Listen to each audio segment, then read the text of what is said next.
The halls of the Galactic Academy buzzed with nervous energy. A new species was joining the student body, humans. Most students only knew of them through wild rumors. Some said they came from a planet so dangerous it made the toxic Cranian swamps look like a vacation spot. Philo, a sharp and confident Farian with purple skin and fiery red hair, wasn't one to believe in gossip. She was the top student in xenobiology and prided herself on thinking for herself, not judging others without proof. Walking with purpose, she took her usual seat in the front row of the lecture hall. Professor Rox, a respected elder with gray skin, was setting up for one of his surprise quizzes when the door slid open. A tall, lean figure walked in. "Ah, you must be Dylan, our new student from Earth," Rox said with a smile. "Please introduce yourself." The human, all wiry muscle and messy brown hair, grinned at the room. "Hey everyone, I'm Dylan. Looks like I'm the token human here. Don't worry, I'll keep things interesting." Philo rolled her eyes. Great, just what they needed. Another loudmouth who thought he was smarter than everyone else. As Dylan took the seat next to her, she quietly shifted her chair farther away. She was here to learn, not make friends with some cocky Death World native. Professor Aurochs passed out the pop quizzes, and the room went quiet except for the sound of pens scratching. Philo breezed through the questions, her sharp memory never failed her, but then she heard a loud clatter. Dylan had already finished and tossed his quiz pad onto his desk, leaning back like it was nothing. "Done already, Dylan?" Aurochs asked, raising an eyebrow. "Sure am," Dylan replied with a relaxed smile. "Back on Earth, if you don't think fast, you don't survive. You get good at learning quickly when every day's a challenge." A few students looked over, curious now. Even Philo found herself wondering about the kind of place that would shape someone like him.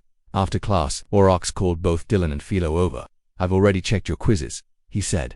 "You both scored perfectly. Excellent work." Philo allowed herself a small smile. Dylan's grin just got bigger. "In fact," Aurochs added, "you outperformed every other student. So, I'm pairing you two for the upcoming dissection project." Both of them looked shocked. "With him?" Philo asked. "With her," Dylan echoed. Aurochs chuckled. "Yes, I believe you'll both learn a lot from each other. Farian focus and human adaptability, that's a powerful combination. I expect great results." As he walked away, Dylan turned to her with a smirk. "Well, looks like it's you and me now, princess. Want to grab food and start planning our way to the top?" Philo narrowed her eyes. "Don't call me princess. I have a name. Use it. And no thanks, I work better alone." Dylan raised his hands playfully. "Fair enough. But like it or not, we're partners now. I tend to grow on people." With a wink, Dylan strolled off, leaving Philo simmering in frustration. Of all the students, why did she have to be paired with him for the entire semester?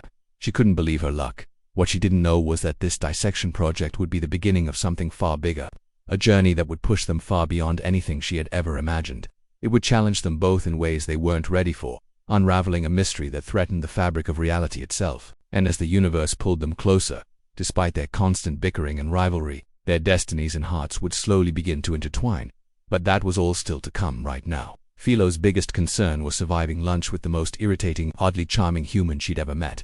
The academy cafeteria was loud and crowded, full of clanking trays and endless conversation. Philo weaved through the students with her lunch tray balanced carefully in her hands. She spotted Dylan in the far corner, legs stretched out, poking at a plate of questionable green goo. With a sigh, she made her way over and dropped her tray a little harder than necessary. Dylan looked up, eyes twinkling with amusement. "Ah, Philo, I was beginning to think you ditched me.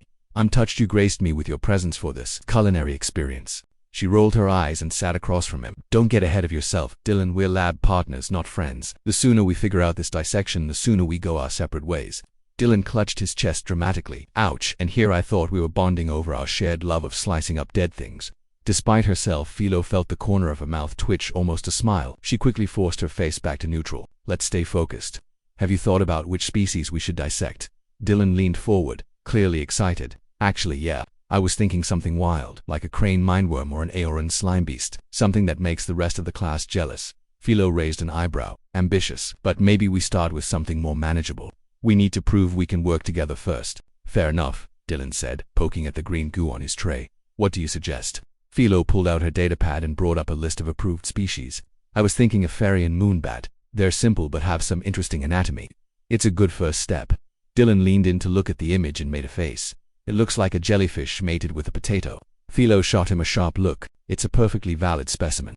And in case you forgot, I actually know what I'm doing."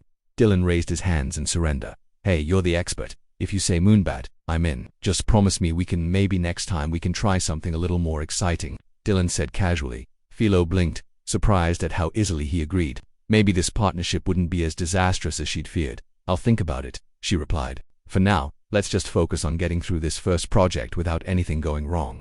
As they spent the rest of lunch finalizing their dissection plan, Philo found herself reluctantly enjoying Dylan's company.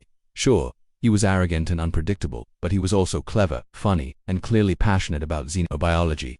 If he ever learned to control his reckless side, she could actually imagine him becoming a brilliant scientist one day. What she didn't realize was that their choice of the harmless-looking Farian moonbat would set off a chain of events that would lead them straight into the heart of a galactic conspiracy, a hidden operation determined to use the moonbat's rare biological properties for sinister purposes.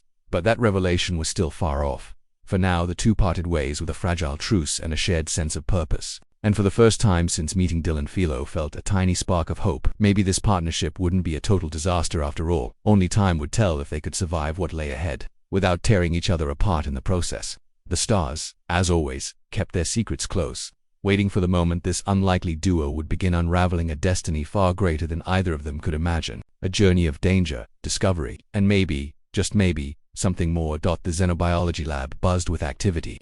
Students gathered around workstations prepping their specimens. Philo stood at her station, carefully laying out her tools in perfect order. She had no intention of letting Dylan's chaotic energy mess with her focus. Speak of the devil, Dylan strolled in 5 minutes late, his hair still damp from the sonic showers. Sorry I'm late, he said casually.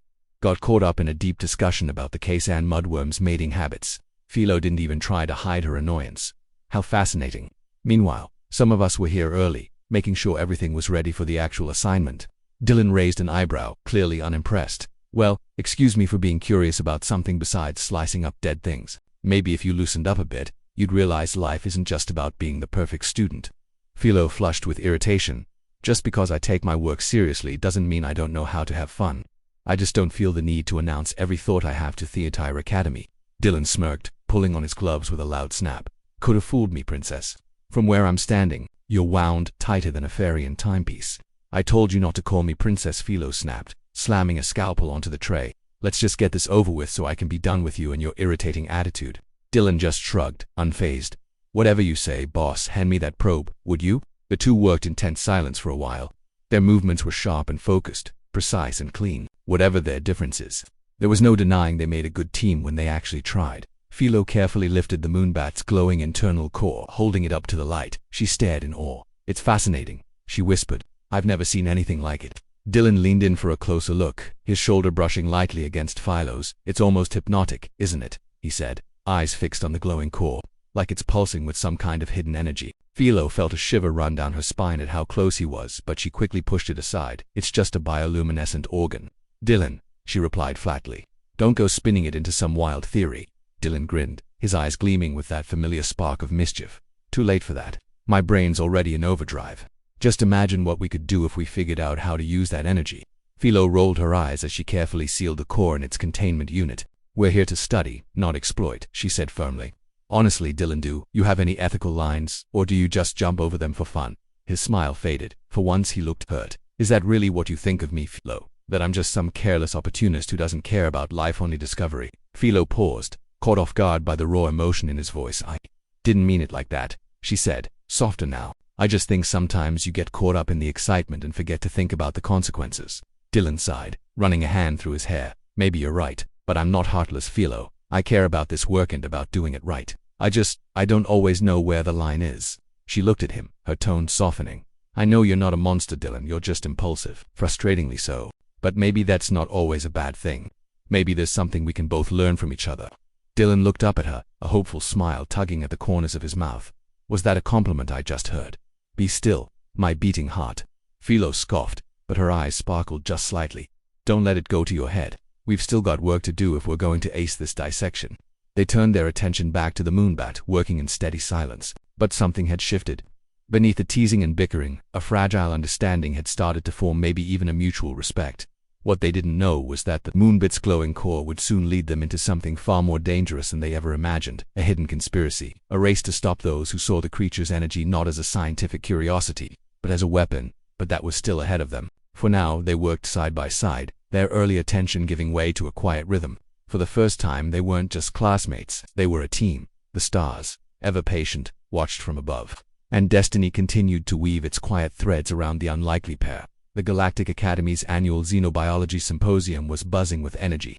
Students from across the galaxies stood proudly beside their projects, each one hoping to impress the judging panel with their discoveries.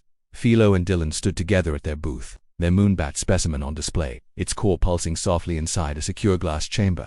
The hours they'd spent perfecting every detail were about to be judged. Philo's usual nerves were surprisingly quiet, replaced by a feeling she hadn't expected: pride. They'd actually done something remarkable. Just then, the lead judge, a stern-faced, silver-skinned lone, approached their table, datapad in hand. Philo straightened, ready to present their findings professionally, but before she could say a word, Dylan leaned in and whispered, "Watch this, princess. I'm about to blow their minds." Her eyes widened. "Dylan, don't." Too late. He tapped a series of buttons on the control panel. The containment unit suddenly flared to life. The moonbat's core pulsed with a brilliant, blinding light, drawing gasps from the crowd around them. "Dylan, what the hell are you doing?" Philo hissed, panic flashing in her eyes. "We agreed not to touch the core." Dylan just grinned, his face bathed in the eerie glow. "Relax, Philo. I just wanted to show them what it can really do. Think about it, this could change everything. If we could harness that energy." Philo's anger boiled over hot and sharp. "You arrogant, reckless idiot. You've ruined everything we worked for." She reached for the panel to shut down the unit, but Dylan stepped in her way. "Don't you see? This is our chance to make a real difference. To push science forward at what cost?" "Dylan," she snapped, her voice rising. "You're so blinded by your ego you don't see the danger you're putting us all in." The entire symposium had come to a halt. Everyone was watching. The judges, the students. Silence hung in the air like a heavy fog.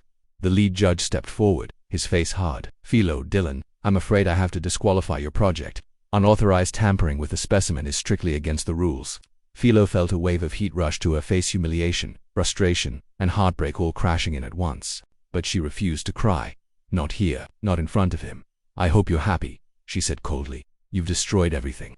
She turned and walked away, fast and furious, not looking back. Philo didn't stop until she reached the quiet gardens on the far edge of campus. There, hidden from the noise and judgment, she collapsed onto a bench, burying her face in her hands. Moments later, footsteps crunched softly on the path. She looked up. Dylan stood before her, his usual swagger gone, replaced by something rare, genuine remorse. "Philo, I'm sorry," he said quietly. "I never meant to hurt you, or ruin the project." She let out a bitter laugh, wiping at her eyes. "Well, congratulations. You nailed both." "I know," Dylan said, sitting beside her, his shoulders low. "You were right. I got carried away. I wanted the world to see what we found, what we could have achieved together." Philo looked at him and saw he meant it. Every word. "Together," she echoed. "Dylan, we're not a team. We never have been. We were just two people thrown together by chance." Dylan hesitated, then gently reached for her hand. His touch was warm, real. "But we could be," he said softly. "Don't you see? You keep me grounded. I push you to take risks. We bring out the best in each other, even when we're driving each other crazy." Philo looked at him and saw he meant it. Every word. "Together," she echoed. "Dylan, we're not a team. We never have been. We were just two people thrown together by chance." Dylan hesitated, then gently reached for her hand. His touch was warm, real. "But we could be," he said softly. "Don't you see? You keep me grounded. I push you to take risks. We bring out the best in each other, even when we're driving each other crazy." Philo rolled her eyes, but couldn't hide the smile tugging at her lips. "Shut up and kiss me again, you insufferable human." And so, in the soft glow of the garden under a sky full of stars, two unlikely partners stopped fighting their connection and let it carry them forward. The stars above seemed to twinkle with approval, their threads of destiny now woven tight, tying Philo and Dylan together for a journey far greater than either could imagine. Their rivalry had only been the beginning. Something deeper had begun to grow, something powerful and undeniable. Love, in all its messy, complicated beauty, had quietly taken root in their hearts, and there was no turning back. Whatever the galaxy had in store, they would face it together. Their bond, born from shared struggle and lit by their unstoppable spirit, was strong enough to weather anything. In the background, the moonbat's glowing core pulsed softly in its chamber like it was winking at them, a quiet promise of the wild journey still ahead. For Philo and Dylan, this wasn't the end, it was just the beginning.